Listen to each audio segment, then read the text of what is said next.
ഇനി system of differential equation ആണ്. ഒരു ഡിഫറൻഷ്യൽ ഇക്വേഷന്റെ ഒരുപാട് സിസ്റ്റം ഉണ്ടെന്ന് നോക്കുക. അതായത് y1 of t, y2 of t, etcetera yn of t എന്ന് പറയുന്ന കുറച്ച് ഫംഗ്ഷൻസ് ഉണ്ട്, n അൺനോൺ ഫംഗ്ഷൻസ് ഉണ്ട്. അങ്ങനെ ഈ ഒരു system, linear system of n first order differential equation നമുക്ക് എങ്ങനെ റെപ്രസെന്റ് ചെയ്യാം? y1 dash equal to a11 y1 plus a12 y2 plus etcetera a1n yn. അതുപോലെ y2 dash equal to a22 y1 plus a22 y2 plus etcetera a2n yn etcetera yn dash equal to an1 y1 etcetera ann yn.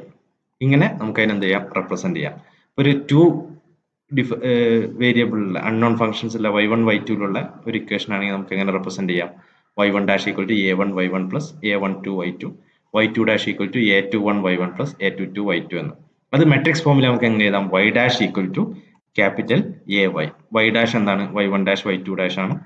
a എന്ന് പറയുന്ന matrix എന്താണ്? a11 a12 a21 a22 ആണ്. അതുപോലെ y എന്താണ്? y1 y2 ആണ്. ഇതതിന്റെ matrix representation ആണ്. ഇപ്പൊ ഇത്രയും കാര്യങ്ങളൊന്ന് നിങ്ങൾ ഡീറ്റെയിൽ ആയിട്ട് നോക്കുക. ഇതിന്റെ ടെക്സ്റ്റ് ബുക്കിന്റെ കോപ്പി ഞാൻ നിങ്ങളുടെ ഓൾറെഡി ഗ്രൂപ്പിൽ ഷെയർ ചെയ്ത് തന്നിട്ടുണ്ട്. അപ്പൊ അതും ഡീറ്റെയിൽ ആയിട്ടൊന്ന് വായിച്ചു നോക്കുക.